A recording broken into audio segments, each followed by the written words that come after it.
Okay, good morning students. Last time we had completed exercise 5.1. ठीक है, उस 5.1 exercise से पहले हमने कुछ एक्सियोम्स और पोस्टुलेट्स भी पढ़े थे यूक्लिड के। हमने टोटल 5 पोस्टुलेट्स पढ़े थे यूक्लिड के। तो यूक्लिड के जो 5th नंबर का जो पोस्टुलेट था वो उसका हमने प्रूफ भी दिया था, right. It was very important postulate. तो यूक्लिड का जो 5th पोस्टुलेट है वो थोड़ा सा कॉम्प्लिकेटेड भी है स्टूडेंट, थोड़ा सा बड़ा सा है, और जो है हमने लास्ट टाइम उसका प्रूफ भी दिया था। इतना इंपॉर्टेंट है 5th पोस्टुलेट कि उसके अलग अलग टाइम पे अलग अलग मैथमेटिशियंस ने उसके अलग अलग रूपांतरण यानी कि उसके अलग अलग वर्जन्स जो है वो दिए थे। तो हमारा नेक्स्ट टॉपिक वही है स्टूडेंट, यूक्लिड्स के जो अलग अलग वर्जन्स थे 5th पोस्टुलेट के। तो topic is equivalent versions of Euclid's 5th postulate, यानी कि जो यूक्लिड के 5th पोस्टुलेट था उस 5th पोस्टुलेट के उसके जैसा ही मीनिंग निकलने वाला दूसरा वर्जन्स जो है हम यहाँ पे पढ़ेंगे आगे। लेकिन आगे हम उसके वर्जन्स अलग अलग पढ़े 5th पोस्टुलेट के, उससे पहले हम थोड़ा सा रिवाइज कर लेते कि 5th पोस्टुलेट था क्या, राइट। एक्सियोम का 5th पोस्टुलेट क्या बोल रहा था। तो देखो स्टूडेंट्स, एक्सियोम का यूक्लिड का जो 5th पोस्टुलेट था उसमें ऐसा बोल रहे थे कि if a straight line falls on two straight lines, एक सीधी लाइन जो दूसरी दो सीधी लाइन के ऊपर फॉल होती है। तो मान लो कि एक सीधी लाइन मैंने ऐसे ले ली, ठीक है, दिस इज वन लाइन। एक सीधी लाइन मैंने इस तरीके से ले ली, ठीक है, okay, these are two straight lines. अब पोस्टुलेट 5th पोस्टुलेट ये बोलता है कि if a straight line falls on two straight line, एक सीधी लाइन falls on two straight lines, then in this case the interior angles on the same side of this falling line कौन सी है, इसको falling line बोलते हैं। इसको हम जो आगे पढ़ेंगे नेक्स्ट चैप्टर में इसको हम ट्रांसवर्सल भी बोलते हैं, ठीक है। तो ये जो falling line है, इस falling line के एक ही साइड की हम एक टाइम पे बात करेंगे। We will forget about the other side, अभी उस साइड की बात नहीं करेंगे, we will only talk about this side, okay. तो फॉलिंग लाइन जो है उसकी वो जो दूसरे दो स्ट्रेट लाइन के ऊपर फॉल हो रही है उस वजह से कुछ एंगल्स बन रहे हैं। तो ये जो अंदर की साइड में मैंने आपको मार्क किया है, this is 1, let's say this is 2, ठीक है। तो ये दोनों एंगल्स जो है वो अंदर की साइड में बन रहे हैं, ये और ये वाली लाइन के अंदर की साइड में बन रहे हैं, इसलिए इनको इंटीरियर एंगल्स बोला। और ये दोनों के दोनों एंगल्स जो है एंगल 1 और 2 ये फॉलिंग लाइन के सेम साइड में है, इस बाजू में। ऐसा नहीं कि एक एंगल यहाँ पे हम देख रहे हैं दूसरा एंगल दूसरी साइड में देख रहे हैं, राइट। तो 5th पोस्टुलेट क्या बोलता है, if a straight line falling on two straight lines then in that case the interior angle का जो एडिशन होगा, राइट, यहाँ पे जो इंटीरियर एंगल है, कौन से interior angles on the same side of the falling line, उनका जो अगर addition less than 2 right angle होता है, लेस देन किससे, लेस देन 2 राइट एंगल्स। तो राइट एंगल हम कितना बोलते हैं, मेजरमेंट 90 डिग्री होता है, तो 90 डिग्री, लेकिन बात कर रहे हैं 2 राइट एंगल्स की, तो that means 90 plus 90 you will get 180, ठीक है। तो यहाँ पे बोल रहे हैं कि इन दोनों इंटीरियर एंगल का एडिशन अगर लेस देन 2 राइट एंगल हो, that means less than 180 degree हो, तो उस केस में ये जो दोनों स्ट्रेट लाइंस हैं इनको अगर आगे ऐसे प्रोड्यूस करूं तो वो कहीं ना कहीं जाकर के जो है स्टूडेंट वो एक दूसरे को इंटरसेक्ट कर जाएगी, एक दूसरे को काटेगी, ठीक है, समझ में आया। तो ये था 5th पोस्टुलेट, ठीक है,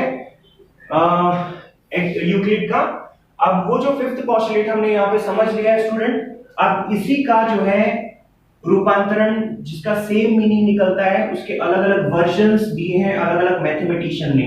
तो एक वर्जन जो है स्टूडेंट वो दिया था प्लेफेयर ने। You see Euclid's 5th postulate जो हमने अभी जस्ट पढ़ा उसका एक और मतलब ये भी निकलता है, 5th postulate also implies that no intersection of lines will take place when the sum of measure of the interior angle on the same side of the falling line is 180 degree, ठीक है।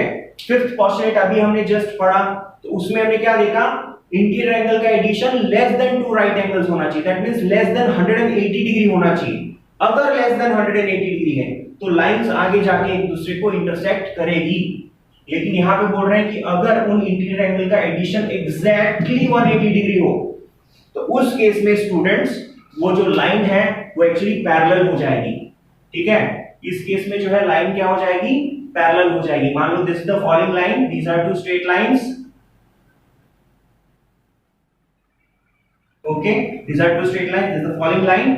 इस case में अगर ये जो interior angles हम बात कर रहे हैं, इनका अगर एडिशन टोटली 180 डिग्री होता है, तो उस केस में ये लाइंस जो है ना दोनों, ये कभी नहीं मिलेगी, जो यूक्लिड के फिफ्थ पोस्टुलेट में अभी अभी हमने जस्ट पढ़ा, उस केस में दोनों इंटरसेक्ट कर जाती। कब? 80 डिग्री 180 डिग्री से जो है इनका एडिशन कम होता है। अगर इनका एडिशन एग्जैक्टली 180 डिग्री हो तो ये लाइन कभी एक दूसरे को काटेगी नहीं, वो पैरेलल हो जाएगी। तो इसका ये भी एक मीनिंग जो है निकलता है यूक्लिड के फिफ्थ पोस्टुलेट का।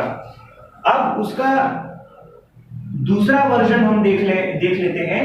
तो दूसरा जो वर्जन दिया था, there was a mathematician जो स्कॉटलैंड का था, he was a Scottish mathematician, उसका पूरा नाम था जॉन प्लेफेयर। तो 1729 में स्टूडेंट उसने एक और जो है वर्जन दिया था फिफ्थ पोस्टुलेट का। उसने क्या बोला, फॉर एवरी लाइन एल, ठीक है, तो हमने यहाँ पे एक लाइन एल ले ली है, for every line L and for every point P, तो हमने एक दूसरा पॉइंट पी भी ले लिया है, लेकिन पी के बारे में फिर आगे क्या बताया, नॉट लाइंग ऑन एल, ठीक है, नॉट लाइंग ऑन एल। हमने एक लाइन ले ली एल, फिर एक पॉइंट लिया पी जो कि एल के ऊपर लाई नहीं करता है, नॉट लाइंग ऑन एल। तब there exist a unique line, उसके बारे में तब there exist a unique line M passing through P and parallel to L. उसका मतलब ये होता है स्टूडेंट कि अगर एक लाइन एल है, फिर हमने एक पॉइंट ले लिया पी जो कि इस लाइन एल के ऊपर नहीं लाई करता है, तो उस केस में स्टूडेंट उस पी से होकर के गुजरने वाली कई लाइन होगी, राइट, लेकिन उन सारी लाइन में से सिर्फ एकमात्र एक ही लाइन होगी स्टूडेंट जो कि ये पहली वाली जो लाइन है एल, इसके पैरेलल होगी।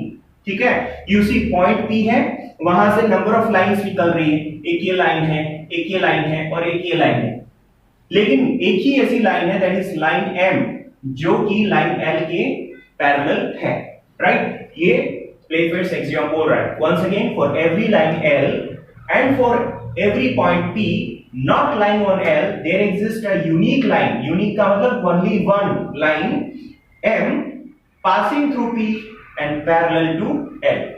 ठीक है, तो एक ये वर्जन था यूक्लिड के फिफ्थ पोस्टुलेट का। एक और वर्जन है स्टूडेंट, इसको हम थोड़ा सा सिंपल तरीके से समझ सकते हैं। यूक्लिड का फिफ्थ पोस्टुलेट का एक और वर्जन है प्लेफेयर के अलावा, तो वो कौन सा है, टू डिस्टिंक्ट इंटरसेक्टिंग लाइंस, दो अलग अलग intersecting lines cannot be parallel to the same line। मान लो यहां पे टू इंटरसेक्टिंग लाइंस मैं ले रहा हूं, एक ये लाइन है और एक ये लाइन है, ठीक है, ये दो इंटरसेक्टिंग लाइन हो गई क्योंकि एक दूसरे को काट रही है, और फिर एक और लाइन है मैं यहां पे जो ड्रॉ कर रहा हूं, ठीक है, इसको मान लेते हैं लेट्स से P और इसको Q और इसको R, ठीक है। अब ये जो Q और R है ये दोनों इंटरसेक्टिंग लाइन है, ये यहां पे इंटरसेक्ट हो रही है। अब इन दोनों में से स्टूडेंट को एक ही लाइन होगी जो P के पैरेलल होगी, दोनों एक साथ में इसके पैरेलल नहीं हो सकती, R भी इसके पैरेलल और Q लाइन भी इसके पैरेलल कभी नहीं हो सकता, दोनों इंटरसेक्टिंग लाइन में से कोई एक ही लाइन होगी। यहां पे हम देख रहे हैं लाइन Q जो है वो लाइन P के पैरेलल है, तो यही जो है ये सेकंड वर्जन जो है वो बोल रहा है कि two intersecting lines can not be parallel to the same lines. Okay, तो इसके ऊपर जो है कुछ एग्जांपल्स है स्टूडेंट, वो आगे हम पढ़ते हैं। Okay, now we will do example number 3 student. Example number 3 में क्या बोल रहे हैं, कंसीडर द फॉलोइंग स्टेटमेंट्स। एक स्टेटमेंट दी है आपको, इस स्टेटमेंट को हमें कंसीडर करना है और उसके ऊपर से एक क्वेश्चन है। तो देखते हैं स्टेटमेंट में क्या है, there exist a pair of straight lines. Pair का मतलब क्या होता है, जोड़ी, दैट मींस टू लाइंस है, स्ट्रेट लाइंस है, तो there exist a pair of straight lines that are everywhere equidistance from one another. यानी कि ऐसी दो लाइंस होगी, ठीक है, जो कि एक दूसरे से इक्वल डिस्टेंस पे, इक्वी डिस्टेंस पे होगी, राइट। अब इसमें से क्वेश्चन है, is this statement a direct consequence of the Euclid's fifth postulate. ये पूछ रहे हैं कि ये जो स्टेटमेंट यहां पे दिया है, क्या था स्टेटमेंट, कि अगर दो स्ट्रेट लाइंस है, ठीक है, there exist a pair of straight lines that are everywhere equidistant from one another. ठीक है, ऐसी दो लाइन हो सकती है स्टूडेंट जो है हर जगह इक्वल डिस्टेंस पे होगी, या फिर उन दोनों लाइन के बीच की जो दूरी है वो इक्वल होगी। ठीक है, तो इसके ऊपर से उन्होंने क्वेश्चन पूछा है, क्या ये स्टेटमेंट यूक्लिड के फिफ्थ पोस्टुलेट जो है उससे डायरेक्टली कनेक्टेड है, क्या वो उससे डायरेक्टली कॉन्सिक्वेंस रखता है। ठीक है, तो देखें ये जो यूक्लिड का फिफ्थ पोस्टुलेट है वो क्या था, और ये उसके बाद में हमने जो प्लेफेयर का एक्सियोम दिया था वो क्या था। तो प्लेफेयर के एक्सियोम में हमने लास्ट टाइम क्या देखा था कि अगर कोई एक लाइन L है, राइट, और एक और पॉइंट है जो कि L लाइन के ऊपर नहीं है, कहीं पर भी हो सकता है, तो हमने एक पॉइंट ले लिया है P जो कहीं दूसरी जगह पे है। उस पॉइंट P से होकर के गुजरने वाली कई लाइनें होगी, लेकिन उनमें से सिर्फ एक ही लाइन ऐसी होगी जो कि पहली वाली लाइन यानी L लाइन के जो है पैरेलल हो सकती है। तो उस केस में हमें ये बताना है कि उन दोनों लाइंस जो पैरेलल लाइंस हैं उनके बीच में हर जगह पे जो डिस्टेंस है वो इक्वल है।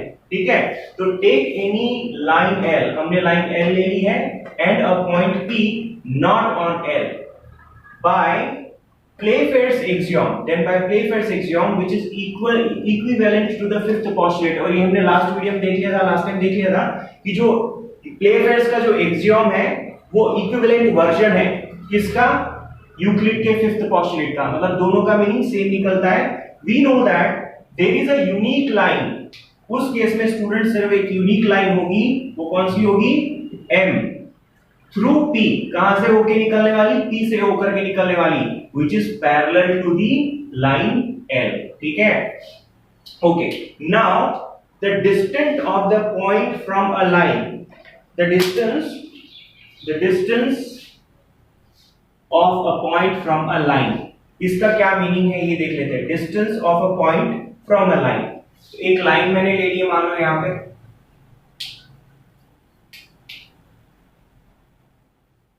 एक लाइन ले ली मैंने, ठीक है, यहां पे लिखा है distance of a point from a line.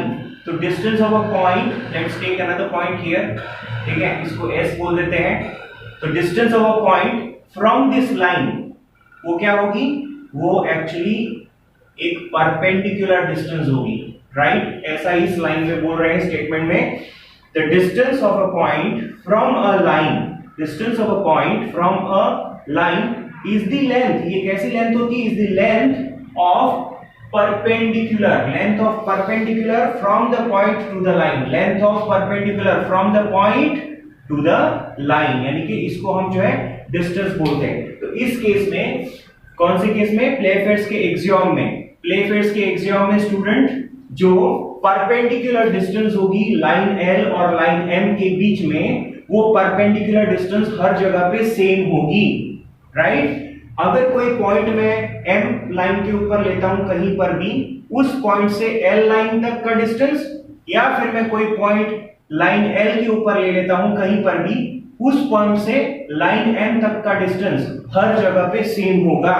तो यही यहां पे बोल रहे हैं कि this distance will be same for any point on M from L and any point on L from M, यानी कि कोई भी पॉइंट M के ऊपर ले लो, वहां से लाइन L तक की दूरी, या फिर कोई भी पॉइंट L के ऊपर ले लो, वहां से M तक की दूरी, ये जो है हर जगह इक्वल होगी, इक्वी डिस्टेंस होगी। तो फाइनली हम क्या कंक्लूजन दे रहे हैं, so these two lines are everywhere equidistance from one another, वो हर जगह एक दूसरे से इक्वी डिस्टेंस यानी कि इक्वल डिस्टेंस पे होगी, राइट। तो ये एग्जांपल नंबर 3 था। Okay, today we'll be starting this exercise 5.2. We are having just 2 sums in exercise 5.2. Okay, the first sum, क्या बोलता है first sum? How would you rewrite Euclid's fifth postulate so that it would be easier to understand? यानी कि आप Euclid के जो fifth postulate को किस तरीके से लिखोगे ताकि वो पढ़ने में और समझने में और ज्यादा आसान हो, राइट। फिफ्थ पोस्टुलेट हमने जो है कर चुके हैं पहले, you can just revise that. तो it the easier version of Euclid's fifth postulate, Euclid के फिफ्थ पोस्टुलेट का जो आसान वाला जो वर्जन है वो कौन सा हो सकता है, two distinct intersecting lines cannot be parallel to the same line, ये हम पहले समझ चुके हैं। टू डिस्टिंक्ट इंटरसेक्टिंग लाइन, इन डिस्टिंक्ट का मतलब सेपरेट, अलग अलग, तो दो अलग अलग इंटरसेक्टिंग लाइंस, चलो एक बार ड्रॉ करके देख लेते हैं। दो अलग अलग इंटरसेक्टिंग लाइंस, एक ये इंटरसेक्टिंग लाइन हुई, ये दोनों एक दूसरे को इंटरसेक्ट कर रही है इस जगह पे, ठीक है। तो टू डिस्टिंक्ट, दो अलग अलग intersecting lines can not be parallel to the same line, they can not be parallel to the same line, ठीक है। एक और मैंने लाइन ड्रॉ की है। अभी जो दो इंटरसेक्टिंग लाइन है स्टूडेंट, इन दोनों में से कोई एक ही लाइन होगी जो इसके पैरेलल होगी। इन दोनों में से स्टूडेंट इसको मान लेते हैं हम, मान लो P, इसको Q और इसको R। तो यहाँ पे ये दो लाइनें इंटरसेक्ट कर रही है, लाइन P और लाइन Q, इन दोनों में से एक ही लाइन है, दैट इज लाइन Q, जो कि लाइन R के पैरेलल है, ठीक है। तो ये इजी वाला वर्जन है यूक्लिड के फिफ्थ पोस्टुलेट का। एक और क्वेश्चन है, does Euclid's fifth postulate implies the existence of parallel lines, explain. क्या यूक्लिड का जो फिफ्थ नंबर का पोस्टुलेट है वो क्या हमें कोई पैरेलल लाइंस के बारे में जानकारी दे रहा है, तो इसको हमें एक्सप्लेन करना है। तो देखो स्टूडेंट्स, यूक्लिड का फिफ्थ पोस्टुलेट में हमने क्या पढ़ा था कि अगर कोई दो इस तरह से लाइन हो, राइट, दो स्ट्रेट लाइन हो और उन दोनों स्ट्रेट लाइन के ऊपर में कोई एक तीसरी स्ट्रेट लाइन जो है फॉल होती हो, उस केस में यहाँ पे दो इंटीरियर एंगल्स बनेंगे स्टूडेंट। यहाँ पे एक एंगल ये बनेगा और एक ये एंगल बनेगा, इसको हम मान लेते हैं 1 और इसको 2, ठीक है। वैसे इंटीरियर एंगल्स तो दूसरे भी बनेंगे स्टूडेंट। यहाँ पे देखो, एक ये बन रहा है, इसको हम बोलते हैं 3, और एक ये बन रहा है जिसको हम बोलेंगे 4। लेकिन हम कौन से इंटीरियर एंगल की बात कर रहे हैं? हम बात कर रहे हैं जो फॉलिंग लाइन, यानी कि लाइन L, ये फॉलिंग लाइन के सिर्फ एक ही साइड में आता हो। तो अगर एक ही साइड में, तो ये दोनों एंगल होंगे 1 और 2। तो यूक्लिड के फिफ्थ पोस्टुलेट में पढ़ा था कि अगर एक स्ट्रेट लाइन L कोई भी दूसरी दो स्ट्रेट लाइन के ऊपर फॉल होती है, तो उस केस में जो दो इंटीरियर एंगल्स होते हैं जो कि L के सेम साइड में हैं, उन दोनों का अगर आप एडिशन करते हो और 180 डिग्री से कम आता है, तो ये M और N दोनों लाइनें आगे जाके कहीं ना कहीं मिल जाएगी। लेकिन इससे ये भी जो है पता चल जाता है कि अगर इन दोनों इंटीरियर एंगल्स जो कि सेम साइड में है L के, इनका एडिशन अगर 180 से कम नहीं आकर के एग्जैक्टली 180 आता है, दैट मींस दो राइट एंगल 90 प्लस 90, राइट, तो उस केस में एग्जैक्टली 180 आता है, तो उस केस में ये जो M लाइन है और ये L लाइन है, ये आगे अगर आप प्रोड्यूस करोगे तो ये जाते जाएगी, कभी मिलेगी नहीं। सेम चीज होगा on the other side of L। L के दूसरे साइड में कौन से दो एंगल है? 3 और 4। अगर इन दोनों इंटीरियर एंगल का आप एडिशन करते हो और एग्जैक्टली 180 डिग्री आता है, तो उस केस में भी स्टूडेंट्स अगर आप आगे प्रोड्यूस करोगे M और N को, तो वो कंटिन्यूअसली जाती जाएगी, कभी एक दूसरे से मीट नहीं करेगी। तो इसका मतलब क्या हुआ? जब वो इंटरसेक्ट ही नहीं कर रही है, मीट ही नहीं कर रही है, तो फिर वो हमेशा के लिए क्या हो जाएगी? पैरेलल हो जाएगी। This is what it is saying. एक बार आंसर पढ़ लेते हैं। Yes, if a straight line L falls on two lines M and N such that the sum of the interior angles on one side, sum of interior angles on one side of the line L is actually two right angles, ठीक है, वो कितना हो जाएगा? two right angles, that means 180 degree. Then by Euclid's fifth postulate, the line will not meet on this side of L, यानी कि इनको आगे प्रोड्यूस करेंगे तो ये कभी मिलेगी नहीं। कब? जब इन दोनों का एडिशन कितना हो? 180 डिग्री एग्जैक्टली, ठीक है, that means two right angle के बराबर। Okay, fine. Also, we know that the sum of the interior angles on the other side के बारे में मैं जानकारी दे चुका हूं। other side of L, that means angle 3a plus 4, इनका एडिशन भी 180 डिग्री होगा, that means two right angle, तो वो उस साइड में भी कहीं पर भी नहीं मिलेगी, right. Line L will be two right angles too, thus they will not meet on the other side also, ठीक है। तो इस पे से हमने क्या कंक्लूजन दिया? the line lines M and N never meet। ना वो इस बाजू मिलेगी कि यहाँ पर भी दोनों एंगल का एडिशन 180 डिग्री, ना वो उस बाजू जो है प्रोड्यूस करे तो वहां पर भी नहीं मिलेगी, क्यों? इन दोनों का एडिशन भी 180 डिग्री। तो अगर वो कहीं पर नहीं मिलेगी तो इसका मतलब क्या हो जाता है, they are parallel to each other. ठीक है, तो हमने क्वेश्चन का आंसर दे चुके हैं। क्या पूछा था, क्या यूक्लिड के फिफ्थ पोस्टुलेट हमें पैरेलल लाइंस के बारे में कुछ संकेत दे रहे हैं? यस, जो लाइंस मीट नहीं करेगी वो हमेशा पैरेलल होगी। So students, this is exercise 5.2. We have completed the exercise, we have completed the chapter. Okay, in the next video we will start some new chapter. Till then you have to keep on practicing. In this way you will improve a lot. Okay, thank you.